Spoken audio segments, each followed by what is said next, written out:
Please subscribe for more. A Dance in Fire, Volume 5. Soap, the forest will eat love, straight ahead. Stupid and a stupid cow. The voice boomed out so suddenly that Decumus Scotti jumped. He stared off into the dim jungle glade, from which he only heard animal and insect calls and the low whistling of wind moments before. It was a queer, oddly accented voice of indiscriminate gender, tremulous in its modulations, but unmistakably human. Or at very least elven. An isolated Bosmer, perhaps, with a poor grasp of the Cyrodiilic language. After countless hours of plodding through the dense knot of Valenwood jungle, any voice of slight familiarity sounded wondrous. "Hello?" he cried. Beetles on any names. Certainly yesterday, yes. The voice called back. Who, what, and when, and mice. "I'm afraid I don't understand," replied Scotti, turning toward the brambled tree, thick as a wagon, where the voice had issued. "But you needn't be afraid of me. My name is Decumus Scotti. I'm a Cyrodiil from the Imperial City. I came here to help rebuild Valenwood after the war, you see, and now I'm rather lost." Gemstones and grilled slaves. The war. Moaned the voice, and broke down into sobs. "You know about the war? I wasn't sure. I wasn't even sure how far away from the border I am now." Scotti began slowly walking toward the tree. He dropped Reglius's satchel to the ground and held out his empty hands. "I'm unarmed. I only want to know the way to the closest town. I'm trying to meet my friend Leodis Juris in Sylvanar." Sylvanar. The voice laughed. It laughed even louder as Scotti circled the tree. Vorms and wine, vorms and wine. Sylvanar sings for vorms and wine. There was nothing to be found anywhere around the tree. "I don't see you. Why are you hiding?" In frustration born of hunger and exhaustion, he struck the tree trunk. A sudden shiver of gold and red erupted from a hollow nook above, and Scotti was surrounded by 6 winged creatures, scarcely more than a few inches long. Bright crimson eyes were set on either side of tunnel-like protuberances, the animals' always open mouths. They were legless, and their thin, rapidly beating aureate wings seemed poorly constructed to transport their fat, swollen bellies. And yet they darted through the air like sparks from a fire. Whirling about the poor clerk, they began chattering what he now understood to be perfect nonsense. Wines and worms, how far from the border am I? Academic garnishments, and alas, Leodis Juris. Hello, I'm afraid I'm unarmed. Smoke and flames, and the closest town is dear oblivion. Swollen on bad meat, an indigo nimbus, but you needn't be afraid of me. Why are you hiding? Why are you hiding? Before I begin to friend, love me, Lady Zuleika. Furious with the mimics, Scotti swung his arms, driving them up into the treetops. He stomped back to the clearing and opened up the satchel again, as he had done some hours before. There was still, unsurprisingly, nothing useful in the bag, and nothing to eat in any corner or pocket. A goodly amount of gold. He smiled grimly, as he had done before at the irony of being financially solvent in the jungle. A stack of neat blank contracts from Lord Vanek's building commission, some thin cord, and an oiled leather cloak for bad weather. At least, Scotti considered, he had not suffered rain. A rolling moan of thunder reminded Scotti of what he had suspected for some weeks now. He was cursed. Within an hour's time, he was wearing the cloak and clawing his way through mud. The trees, which had earlier allowed no sunlight in, provided no shelter against the pounding storm and wind. The only sounds that pierced the pelting of the rain were the mocking calls of the flying creatures flitting just above, babbling their nonsense. Scotti bellowed at them, threw rocks, but they seemed enamored of his company. While he was reaching to grab a promising-looking stone to hurl at his tormentors, Scotti felt something shift beneath his feet. Wet but solid ground suddenly liquefied and became a rolling tide, rushing him forward. Light as a leaf, he flew head over feet overhead, until the mudflow dropped and he continued forward, plunging down into a river 25 feet below. The storm passed quite as instantly as it had arrived. The sun melted the dark clouds and warmed Scotti as he swam for the shore. There, another sign of the Khajiiti incursion into Valenwood greeted him. A small fishing village had stood there once, so recently extinct that it smouldered like a still warm corpse. Dirt cairns that had once housed fish by the smell of them had been ravaged, their bounty turned to ash. Rafts and skiffs lay broken, scuttled, half-submerged. All the villagers were no more, either dead or refugees far away. Or so he presumed. Something banged against the wall of one of the ruins. Scotti ran to investigate. My name is Decumus Scotti, sang the first winged beast. I'm a Cyrodiil from the Imperial City. I came here to help rebuild Valenwood after the war, you see, and now I'm rather lost. I swell to maculate Ape Neck. Agreed one of its companions. I don't see you. Why are you hiding? As they fell into chattering, Scotti began to search the rest of the village. Surely the cats had left something behind, a scrap of dried meat, a morsel of fish sausage, anything. But they had been immaculate in their complete annihilation. There was nothing to eat anywhere. Scotti did find one item of possible use under the tumbled remains of a stone hut, a bow and 2 arrows made of bone. The string had been lost, likely burned away in the heat of the fire, but he pulled the cord from Reglius's satchel and restrung it. The creatures flew over and hovered nearby as he worked. The convent of the sacred Lyodes Juris. You know about the war. Worms and wine circumscribe a golden host, Ape Neck. The moment the cord was taut, Scotti knocked an arrow and swung around, pulling the string tight against his chest. The winged beasts, having had experience with archers before, shot off in all directions in a blur. They needn't have bothered. Scotti's first arrow dove into the ground 3 feet in front of him. He swore and retrieved it.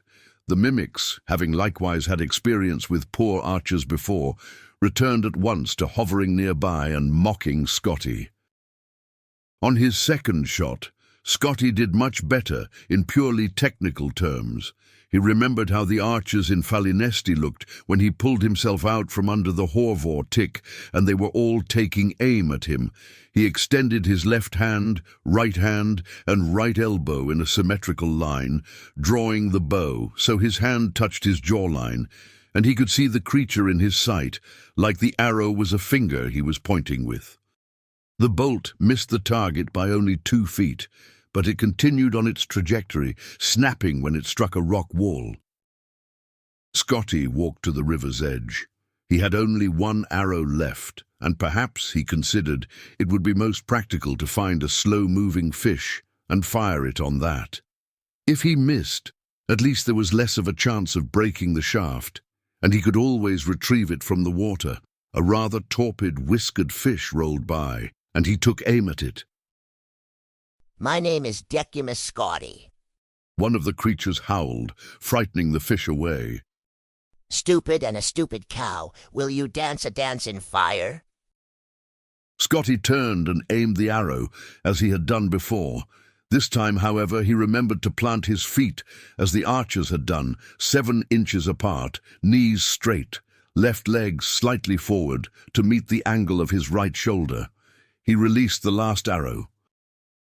The arrow also proved a serviceable prong for roasting the creature against the smoking hot stones of one of the ruins.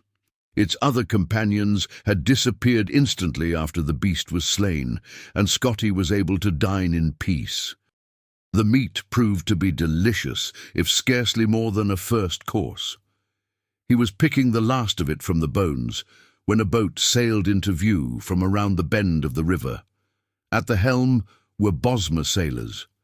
Scotti ran to the bank and waved his arms. They averted their eyes and continued past. You bloody callous bastards! Scotti howled. Knaves, hooligans, apernecks, scoundrels. A grey-whiskered form came out from a hatch, and Scotti immediately recognized him as Griff Mallon, the poet-translator he had met in the caravan from Cyrodiil. He peered Scotti's direction, and his eyes lit up with delight. Decumus Scotti, precisely the man I hope to see. I want to get your thoughts on a rather puzzling passage in the Noreid play bar.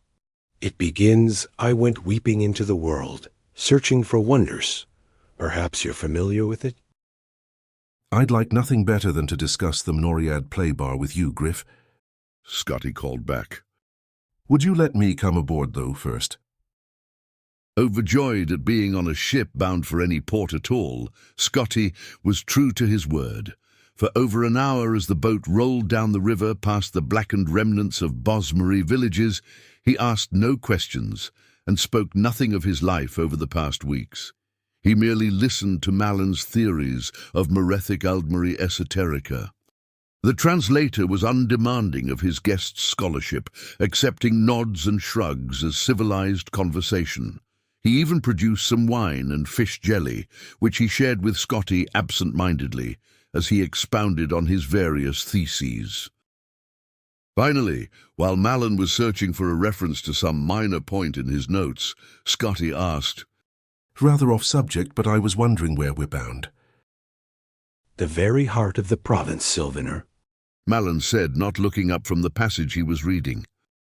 It's somewhat bothersome, actually, as I wanted to go to Woodhearth, first to talk to a Bosmer there, who claims to have an original copy of Dirith Yalmo Hyad, if you can believe it. But for the time being, that has to wait. Somerset Isle has surrounded the city, and is in the process of starving the citizenry until they surrender. It's a tiresome prospect, since the Bosmeri are happy to eat one another, so there's a risk that at the end, only one fat wood elf will remain to wave the flag. That is vexing, agreed Scotti sympathetically. To the east the Khajiiti are burning everything, and to the west the Altmer are waging war. I don't suppose the borders to the north are clear. They're even worse, replied Mallon, finger on the page, still distracted. The Cyrodiils and Redguards don't want Bosmer refugees streaming into their provinces. It only stands to reason. Imagine how much more criminally inclined they'd be now that they're homeless and hungry. So, murmured Scotti, feeling a shiver. We're trapped in Valenwood. Not at all. I need to leave fairly shortly myself, as my publisher has set a very definite deadline for my new book of translations. From what I understand, one merely petitions to the Sylvaner for special border protection, and one can cross into Cyrodiil with impunity. Petition the Sylvaner or petition at Sylvaner? Petition the Sylvaner at Sylvaner. It's an odd nomenclature that is typical of this place, the sort of thing that makes my job as a translator that much more challenging. The Sylvaner, he, or rather they are the closest to Bosmeri, have to a great leader. The essential thing to remember about the Sylvaner. Mallon smiled, finding the passage he was looking for. Here, a fortnight, inexplicable, the world burns into a dance. There's that metaphor again. What were you saying about the Sylvaner? Asked Scotti. The essential thing to remember? I don't remember what I was saying, replied Mallon, turning back to his oration. In a week's time, the little boat bumped along the shallow, calmer waters of the foaming current the Xylo had become, and Decumus Scotti first saw the city of Sylvaner. If Valinesti was a tree, then Sylvaner was a flower. A magnificent pile of faded shades of green, red, blue, and white, shining with crystalline residue. Mallon had mentioned offhand, when not otherwise explaining Aldmeri prosody, that Sylvaner had once been a blossoming glade in the forest, but owing to some spell or natural cause, the tree's sap began flowing with translucent liqueur. The process of the sap flowing and hardening over the colourful trees had formed the web of the city. Malon's description was intriguing, but it hardly prepared him for the city's beauty. What is the finest, most luxurious tavern here? Scotti asked one of the Bosmer boatmen. Prithala Hall. Malon answered. But why don't you stay with me? I'm visiting an acquaintance of mine, a scholar I think you'll find fascinating.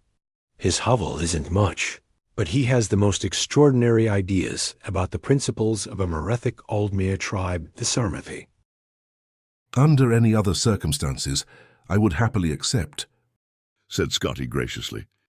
But after weeks of sleeping on the ground or on a raft, and eating whatever I could scrounge, I feel the need for some indulgent creature comforts, and then, after a day or two, I'll petition the Silvenar for safe passage to Cyrodiil. The men bade each other goodbye. Griff Malon gave him the address of his publisher in the Imperial City, which Scotti accepted and quickly forgot. The clerk wandered the streets of Silvenar, crossing bridges of amber, admiring the petrified forest architecture. In front of a particularly estimable palace of silvery reflective crystal, he found Prithala Hall. He took the finest room and ordered a gluttonous meal of the finest quality. At a nearby table, he saw two very fat fellows, a man and a Bosmer, remarking how much finer the food was there than at the Silvenar's palace. They began to discuss the war and some issues of finances and rebuilding provincial bridges. The man noticed Scotti looking at them, and his eyes flashed recognition. Scotti, is that you? Kinnereth, where have you been? I've had to make all the contacts here on my own. At the sound of his voice, Scotti recognized him. The fat man was Leodes Juris, vastly engorged. The end. Please subscribe for more.